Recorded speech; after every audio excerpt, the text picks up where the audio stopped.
یہ دکھاوا اور ظاہر داری نمائش یہ کسی بھی عبادت سے منسلک کر دیں وہ ریاکاری میں چلی جائے گی. یہ جو قربانی ہے یہ تو بڑی مبارک اور اعلیٰ سنت ہے. ہم اس کو سنت ابراہیمی اس پہ عمل کرتے ہیں اور اس کا کلیتاً معاملہ رب تعالیٰ کے ساتھ ہے.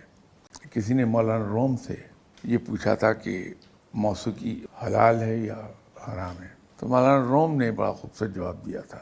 کسی امیر کے برتن میں چلائی جانے والی چمچ کی آواز اگر کسی غریب کے کانوں میں پڑے تو بدترین موسیقی ہے. بات یہ ہے کہ مسلمان کے یہاں تو جو کچھ اس کی ضرورت سے زیادہ ہے اس کے پاس وہ دوسروں کا حصہ ہے، وہاں چلے جانا چاہیے. قربانی کے معاملے میں تو باقاعدہ اسلام نے کلیئر کر دی بات کہ 1/3 آپ کا اپنا ہے، ذاتی استعمال میں لے آئیے. ٹھیک سر.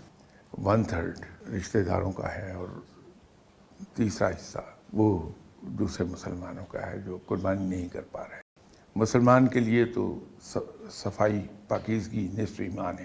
تو صرف یہی ضروری نہیں ہے کہ ہم صرف اپنے گھر کو اور اپنی ذات کو صاف رکھیں. اگر ہم میں سے ہر آدمی اپنے ذمے یہ لے لے کہ میرے گھر کا جتنا فیس ہے اس کے سامنے جو اسٹریٹ ہے یا روڈ ہے اتنا حصہ میں صاف رکھوں گا. بالکل ٹھیک سر. یقین کیجیے کہ آپ کی گلیاں اور آپ کی سڑکیں چمکنے لگیں گی. اگر صرف اتنا سا کام کر لیں